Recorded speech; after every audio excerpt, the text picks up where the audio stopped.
You're listening to the Conscious Briefing Show podcast on Anchor FM.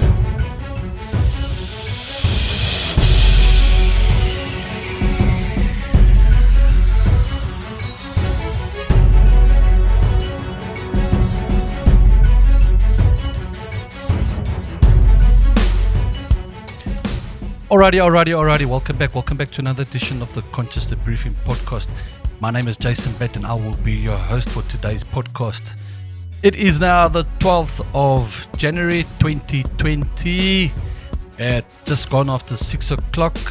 I'm having my podcast today with Jacques Jonker, and we're going to discuss a couple of things. We're going to discuss about geopolitics, Iran, Trump and Iran, what's going on there and what started it all. Is he going to get re-elected? And then, of course, back home, we're going to talk a little bit about land expropriation. But before we get into it, before I get Jacques on the line, there's just something I want to read you quickly. Just a quick intro on geopolitics. Of course, a lot of us do understand what geopolitics is, but I like to just read a quick little intro. So my eyes are going to dwell on the screen again. At the level of international relations, geopolitics is a method of studying foreign policy to understand, explain, and predict international political behavior through geographical variables. These include area studies, climate, topography, demography, natural resources, and applied science of region being evaluated. Geographic focuses on political power linked to geographic space, in particular territorial waters and land territory in correlation with diplomatic history. Topics of geopolitics include relations between the interests of international political actors and interests focused within an area, a space or geographical element, relations which create a geopolitical system. So yeah, that's our intro. Let's get Jacques on the line quickly, and then we'll go further with this podcast. Okay, Jacques, buddy, how are you, man? Welcome to my show. Thanks. How are you? Lekker, man. Always good. This flipping hot, eh? Yeah, it's very hot. I got this spotlight on me and I'm flipping, I can feel the heat from this light there. Yeah, I had a little light shine on me as well, but I switched it off. It was a little bit too hot, got sweaty. Yeah. Hey, you're my first video stream on this podcast. Because my other podcast normally are doing like audio, so I'm trying it for the first time now. Got to, because everyone else is doing video calling podcast, and I'm not. I'm still doing it the old-fashioned way. Yeah. Okay, Jacques, for the viewers out there, give a quick introduction. Who you are, what you're about. Okay, what's up, guys? To everyone listening, I'm Jacques Jonker. I work at the FMF currently as an intern. My first degree was an undergrad degree, BCom Law, and I also did a postgraduate honors degree in economics. As most people know who have me on Facebook, I'm an avid libertarian, basically anti-state when it comes to everything and anything. And that's me. There's nothing much more to say. Yeah, no, it's cool. For the viewers out there, Jacques is doing this podcast in his own private capacity, so he's not representing his work of any nature to that such. Yes, definitely. Capacity own views. Okay, so I normally do my intro on geopolitics, but I'm gonna do that on my intro before this. So that's fine. Okay. So, Jacques, what's your views? What's your views on geopolitics? I find it extremely interesting. I mean, taking an economic perspective, I mean, economists like to say distance is busy disappearing in the sense that it gets cheaper and cheaper to travel further and further. It's more economical, etc., and that also has an effect in terms of globalization in the world, not just economic globalization, but political globalization as well. I mean, go back 10,000 years, people in the Middle East, or just 2,000 years ago, thought the Middle East was still a world almost. Yeah, and now we live in an era where America can drone bomb a country simply by remote control by a guy sitting 12,000 miles away. Exactly, so, that's the scary part, Yeah, that's the scary part, actually. I mean, there's always obviously been a lot of benefits, but yeah, in terms of geopolitics, I think it's technology has caused it to become extremely complex, but also very interesting for us sitting by, watching and analyzing and giving our thoughts on it. But I think the most interesting region in terms of geopolitics is probably the Middle East at the moment. I think not Latin America anymore, rather during the 80s, the Reagan administration, etc. Yeah. But I think it's becoming very interesting now, especially with post-World War II, all the allies that banded together post-World War II formed the United Nations. I mean, we've got the vast majority of countries part of the United Nations now. Even enemies join in the United Nations. So, I mean, it's extremely complex. You've got situations where enemies of my enemies become my friends until I don't need them anymore. Then they're my enemy again. That's exactly it. Yeah. That's what's been happening all this time. Yeah. Yes, definitely.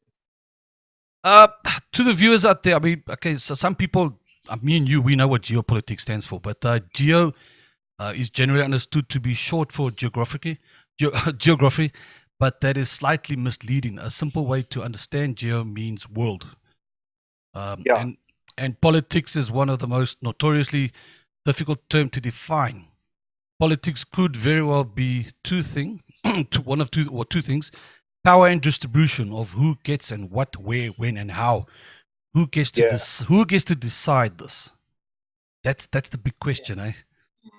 I mean, with everything going on, and that's my next question. What's been going on in Iran at the moment with Trump in Iran? I mean, it's geopolitics as it is. Yeah. But what's happening there? What started? What started this crazy thing? I think you have to go all the way back to 1953 when they installed the Shah of Iran through a coup. And that basically generated a lot of anti-US sentiment because their first leader was, in fact, democratically elected. I don't believe actually in the argument that you should justify an authoritarian leader just by the fact that he was democratically elected. But fact still stands is that coup initiated by the US, in fact, to help Britain to regain control of the oil fields in Iran. I think that generated a lot of anti-US sentiment, as I said. And then you go on later through the years, you had the Iran-Iraq war in the 80s and America backing Saddam Hussein in Iraq. And then the 90s came along and Bill Clinton had a very, very sort of contradictory foreign policy in the sense that he tried to make peace in a lot of situations, especially with the Arab-Israeli war, etc. The Camp David talks. He also tried to make peace in the Middle East with countries like Iran and Iraq, but that didn't happen. So they started imposing sanctions on Iraq during that time. And I mean, then you had post 9/11. No, of course. Post 9/11 with the George W. Bush giving his infamous speech, or now infamous speech, Axis of Evil, wherein he included Iran as an axis of evil, which is quite ironic because Saudi Arabia, 12 or something of the nine hijackers, or 12 or of the 19 hijackers came from Saudi Arabia, which is a long-standing US ally in the Middle East. Yet he listed Iran as an axis of evil in that time, even though Iran has never actually been linked to Al-Qaeda or any of those terrorist organizations, maybe a little bit to the Taliban, etc. And I think all this sort of just boosted this anti-US sentiment in Iran, and America got frustrated because at that time they were much more dependent on Middle Eastern oil than they are now. And I think what we're currently witnessing with Trump, his whole mantra of make America great again, I think that is effectively a way that he sees that they can make America great again. You get this long-standing foe of the US and simply the famous put them in their place. The famous slogan, the hat that Joe also likes to wear, make America great again. Yeah, so I think it's a cockfight between two leaders effectively. I don't have any sympathy with if we just focus on the fact that Soleimani is dead, just the fact that he's dead, not how he was killed, etc. The fact that he's dead, I think that's a good thing. That's a good thing. It's an authoritarian piece of shit out of the way. Yes, that's the thing, and the leftist is making it a big deal out of it, and they're just using this to their advantage. Obviously, with Trump's being on the impeachment side of things, so the Democrats all want to use this to their advantage, but they're failing, man. This is video. Okay, me and you, we've seen the video, but for the viewers out there, I want to play this video. It's a lady that lives in America. She calls herself an Iranian American. Her name is Erica. Quickly, whoa, what was that noise? This was a big bang outside. Anyway, let's play. I'm going to play the video for the viewers out there, and then me and you, we can just discuss about the video. Hi, friends. So a lot of you have been reaching out to me, asking me my opinion about what's going on, and wanting to know my opinion. So here's my 2 cents.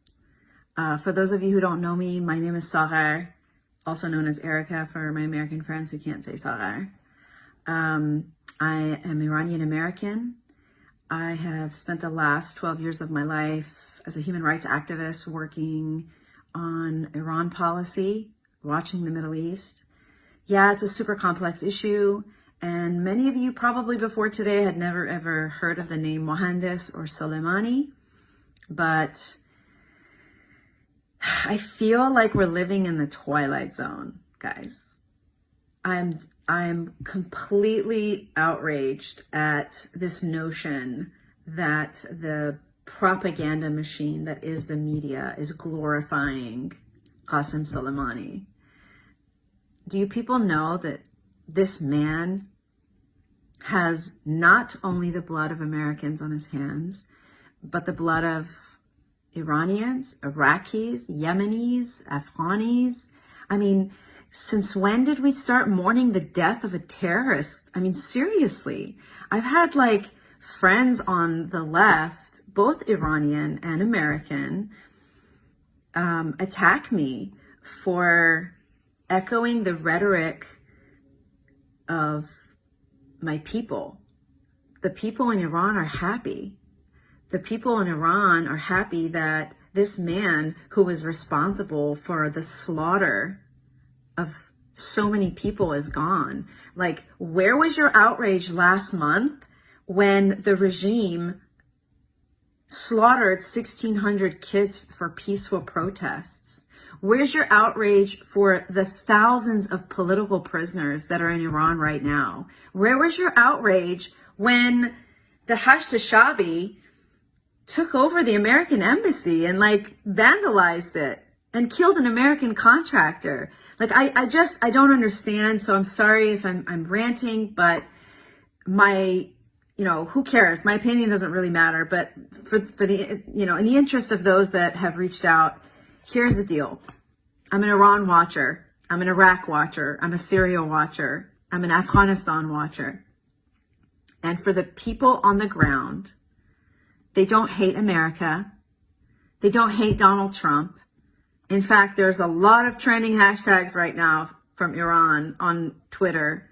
Thank you, Trump. We thank you. Thank you for, Soleimani. Thank you. Go look for yourselves. And, honestly, guys, if you don't know anything about the Middle East, please keep your opinions to yourself. I beg you, because all you're doing is you're distorting the flow of information. You're drowning out the sound that's coming out from the ground. And people in Iran are happy. And they are giving out, in the Middle East, it's cultural practice to, when something wonderful happens, when there's a marriage or when there's a celebration, you give out cookies, you make cakes. And you should see the videos that are coming out. People are baking cakes. People are giving out cookies in public, in the streets, because they're happy. I don't know. Do we live in a closed society that we don't know that most people in the Middle East are not free? Specifically in Iran, it's an Islamic state. There's no freedom of religion. There's no freedom of speech. There's no freedom of peaceful, protest. And for anyone who disagrees with the regime, they're arrested, they're jailed, they're tortured, and yeah, there's a lot of video coming out right now about, the funeral of Qasem Soleimani. It's so much propaganda, you guys. The regime has been saying death to America for 40 years. They forced us in school to say death to America. I was 7 years old. I didn't know what I was saying. And the people that are like saying that right now, they're called the Basiji. They're like, they're getting paid. They're the ones that get paid to kill people on the street. So yeah, they're going to say death to America, but that's not the people. The majority of the people in the Middle East don't hate America. They don't hate Donald Trump. And I'm probably going to lose a lot of friends for saying this, but thank you, Mr. Trump, for making a very hard decision and for having the moral courage to do something that probably a lot of world leaders wouldn't have had. Anyway, that's my 2 cents. I love you guys. If you want to have a conversation, let's engage. Let's not attack. It's not healthy. And hashtag everybody calm down. There's no World War III coming, okay? God is in control, not man. Okay, and that was the video. That was the video. You saw it there. A lot of words, a lot of emotion there. But I think she spoke words of truth there, you know. Especially where she said to President Trump, "Thank you." It was like it was a favor killing that. The general. Yeah, What I did think what did you one think? should. I don't think one should be quick to generalize the sentiment towards America in Iran itself. I mean, you've got people of different walks of life who have different views on Iran. But as I said, there is a large-scale anti-US sentiment, but there's also a big faction in Iran that is pro-US involvement in Iran. And I mean, the general was not popular; he was disliked in Iran. And this Mm, whole argument that he was installed by a democratically elected leader is a extremely stupid argument against taking him out. I don't agree with Donald Trump on 99% of things. I don't agree with the way he took out Soleimani. But I think just if we focus on the fact that Soleimani is dead, that in and of itself is a good thing. However, the reason I don't believe that it was either the right time or he employed the right methods to do it is the blowback that came out I of that. I hear you. I And I hear think you. we can always debate who shot first between Iran and America, going back the way all to the 50s. Yes. Iranians will say there was a coup. America will say, well, they liberalized the Iranians, liberated the Iranians, but the guy who they installed, the Shah of Iran, was also quite an autocratic leader, Mm-hmm. or authoritarian leader rather. I think that it's one of those sort of intractable conflicts at the moment, and I think Trump was just waiting for Iran to do something. Then a private military contractor got killed, and then they took out Soleimani because of that, and because of the storming of the U.S. embassy in Baghdad. The reason I don't believe Trump followed at least the right protocols is, regardless whether he didn't get permission from Congress, congressional approval, or whatever, the Mm-hmm. fact that this war between America and Iran is not actually taking place on either American or Iranian soil. If you think about it, they Mm-hmm. took out Soleimani in Baghdad, in Iraq, All right. and if you All think right. about it, their proxy wars also not taking place in Iran; they are taking place in Iraq. So I think this may have just worsened U.S.-Iraq relations, which I think is terrible because post 2003 invasion of Iraq, they created basically this massive power vacuum in Iraq, and ISIS took advantage of that. Luckily, they've sort of dealt with ISIS now for the moment.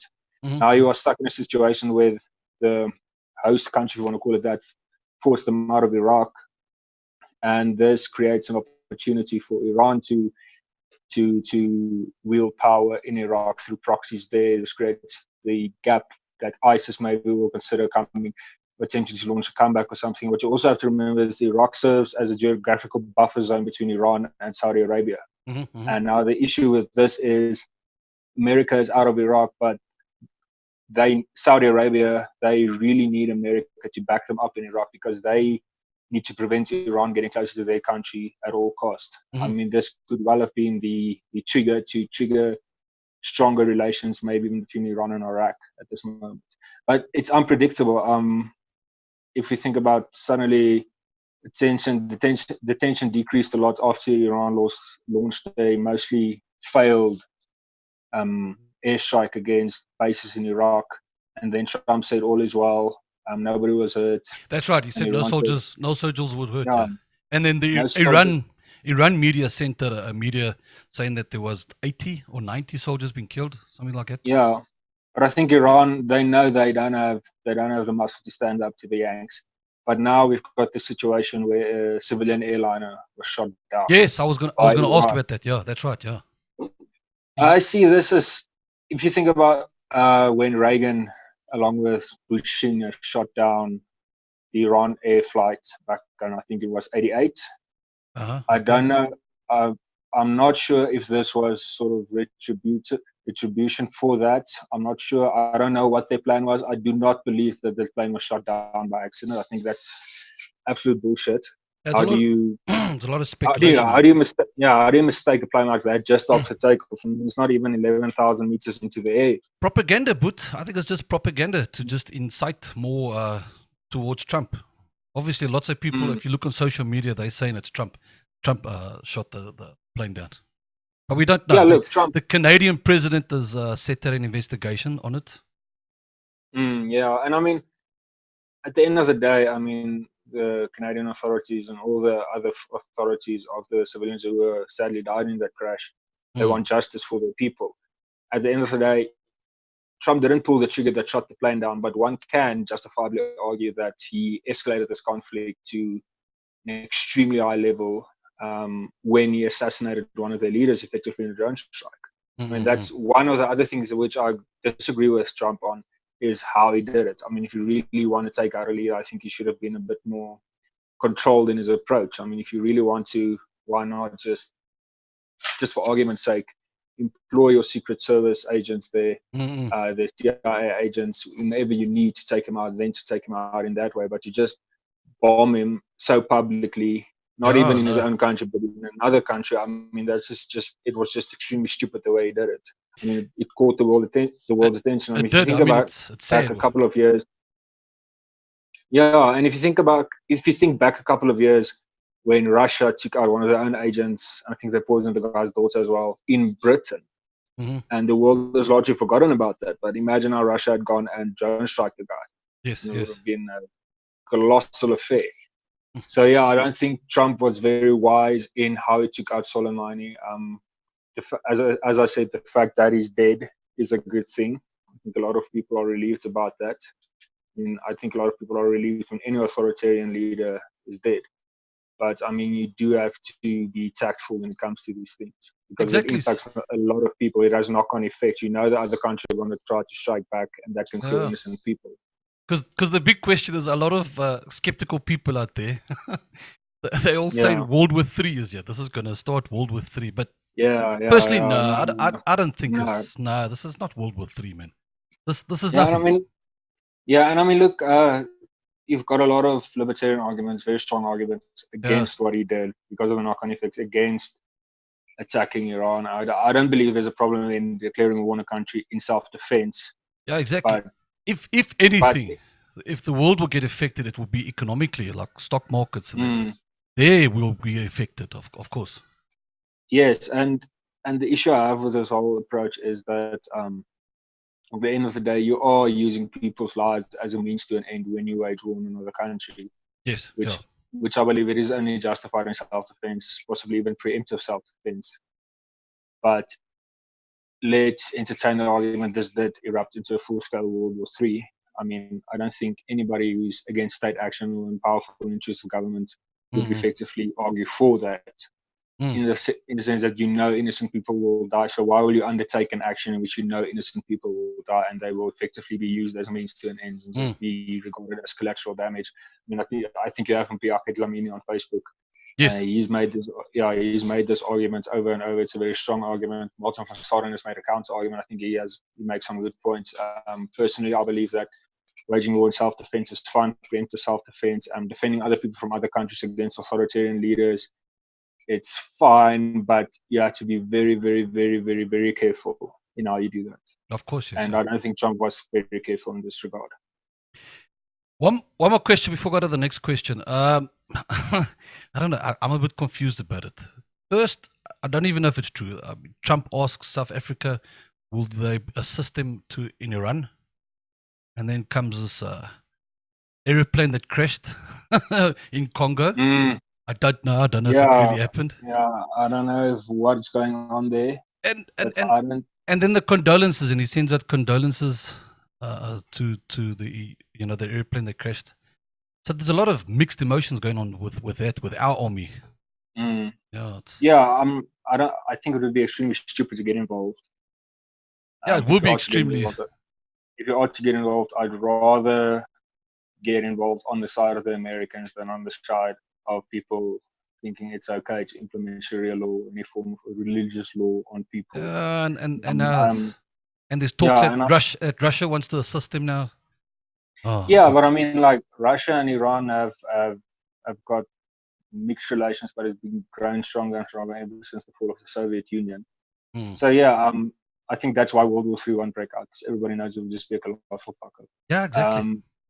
But at the end of the day, no, I do not agree with Trump and what he did here, especially in the way that he did here. I'm glad Soleimani is dead, but I do think he should have taken a totally different route. Just the method he did it. Yeah, true. Agreed. The method, no. That's agreed fully. Asinine.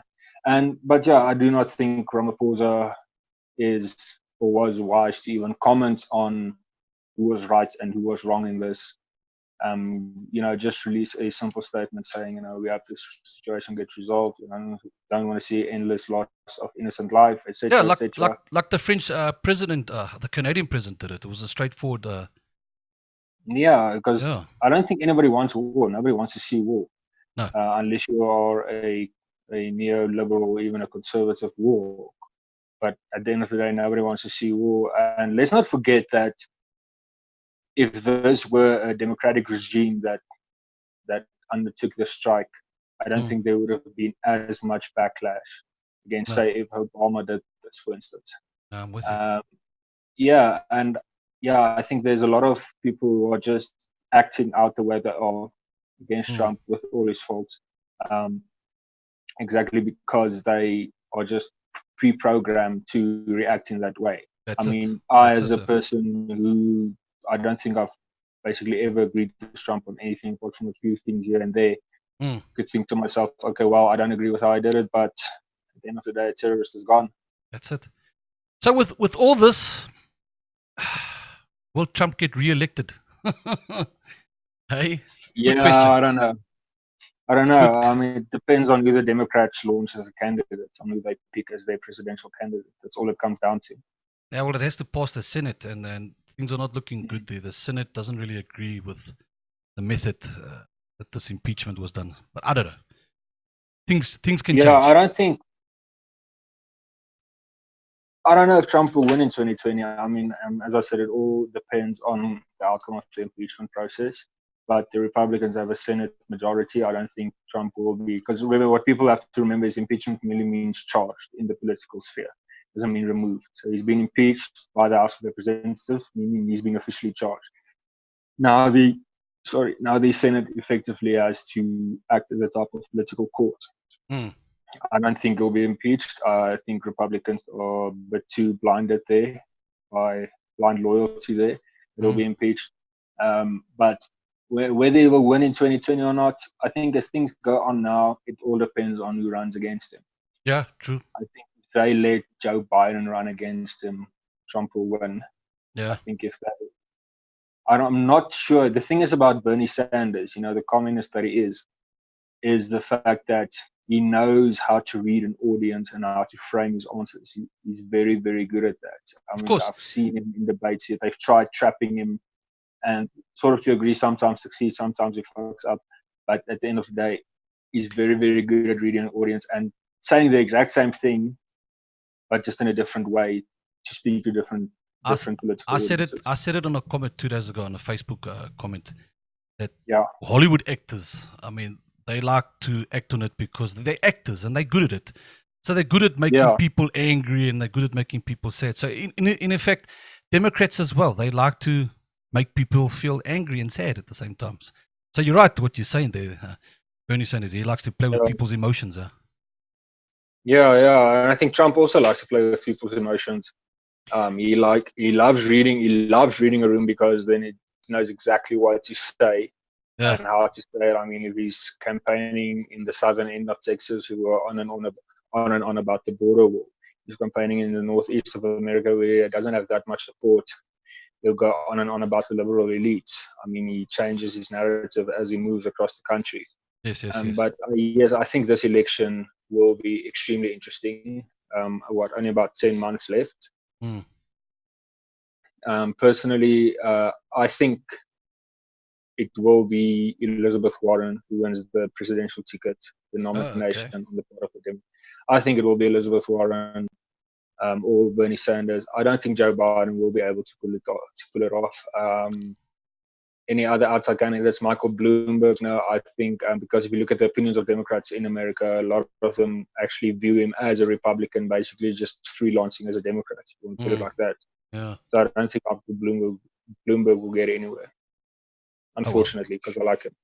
We could see a lot of people hate him, a lot of people like him. It's hard to say. Yeah. The thing is about Michael Bloomberg is there are a lot of stuff that I don't like about his infringing on civil liberties, stop and frisk in New York, and his comments on smoking marijuana, etc.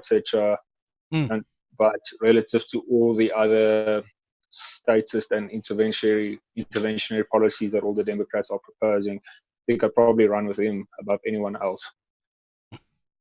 Anyway, back home. Yeah. Article that you released a few days ago. You released the article, on was it last Yeah, week? Last week. Yeah, last week, 2 weeks ago, something Last about that, week- just before the festive season. Yeah, last week on your land expropriation. Yeah, on the investment thing. Give the viewers out there a shot what it was about. Okay, so basically, it's just common knowledge or common sense rather that nobody's going to invest in their property if they don't have at least secure tenure on it, and ideally ownership. And expropriation without compensation, I mean, it's a given fact of life. It will kill the investment potential of this country. Why would you invest in this country if you don't know that your property will be yours, which includes your money? That's the And scary what part. people, and what people have to remember is Section 25 of the Constitution. That is not the problem here. There's a difference between redistribution of land, i.e., nationalizing it, the state becoming the custodian of the land, and restitution, legal restitution, where stolen property is actually identified and returned to the owners, or the owners compensated and whomever to get prosecuted or whatever. There's a massive difference between those two things. Section 25 is great in that it provides for restitution, legal restitution, constitutional restitution. And I have seen the argument made that it allows for compensation of R0 to be awarded. That is what they're trying to do now. I think they realize that their constitutional amendment will not necessarily pass muster. Now they're just basically trying to pass legislation, or an amendment to legislation, basically saying that, well, the court will now know. They're basically trying to make it official that a compensation of no would be justifiable, equitable and justifiable in an open and democratic society. I do not believe that to be the case. I believe that the requirement for just and equitable compensation is a check and balance approach to guard against arbitrary seizure of property by the state. I mean, they're just trying to circumvent the Constitution effectively through this legislation, in my view. They're basically trying to find a backdoor way and kickstart the process for the state to control land. Yeah, of course. And the big theory, there's of course another theory. Chinese want to come in, obviously, and then a lot of the land will be given to Chinese. Yes, definitely. I mean, everybody knows that the Chinese are making a lot of loans to Africa. In fact, more loans than what they are actually investing in Africa as such. Yeah, see, this is a form of financial imperialism in the sense that the West taught them how to do this effectively, especially when you look at the history of South America. So what they do is they extend near zero interest rates, or maybe even interest-free rates to countries, but they know these countries will not be able to pay it back. And then whichever infrastructure project they launch to that country, that's basically the collateral, maybe even some other things as well. I mean, I think we've seen China with their new Belt and Road initiative, which is sort of a revival of the ages-old Silk Road, the trading route, which they are reviving now, building infrastructure. Even in Kenya, there's a high-speed rail from Nairobi to Mombasa. I saw a video on it, and it's a lot. It's a lot faster. Yeah. Yeah, and they've even throughout all Asia, they're busy building infrastructure.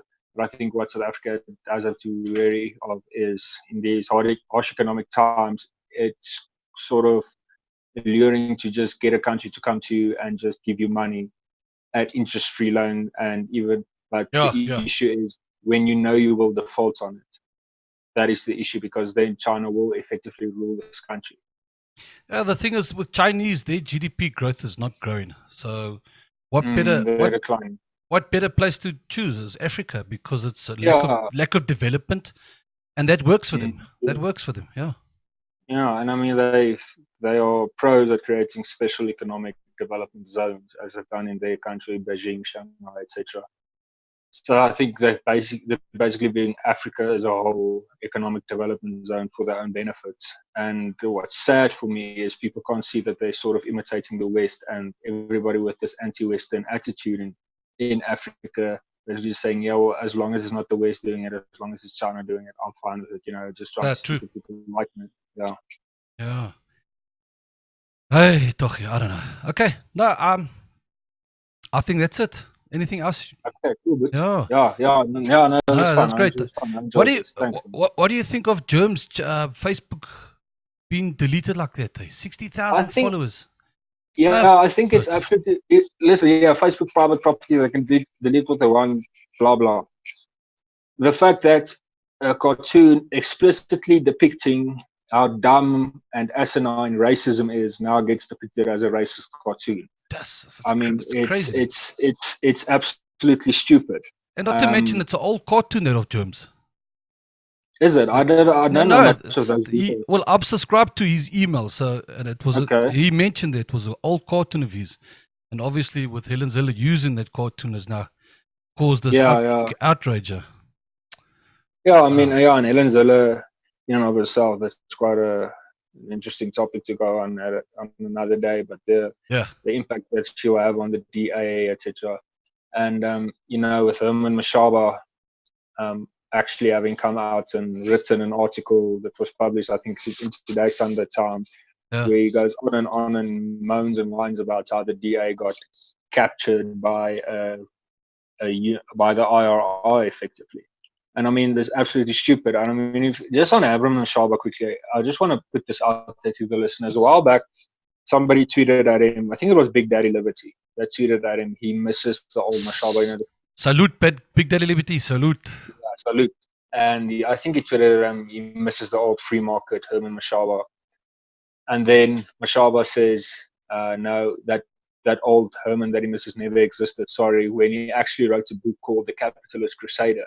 Mm-hmm. I mean, I think it's just absolutely ridiculous how people swing around the moment they don't get their way in politics, and that's why I think it's so dangerous to go into party politics.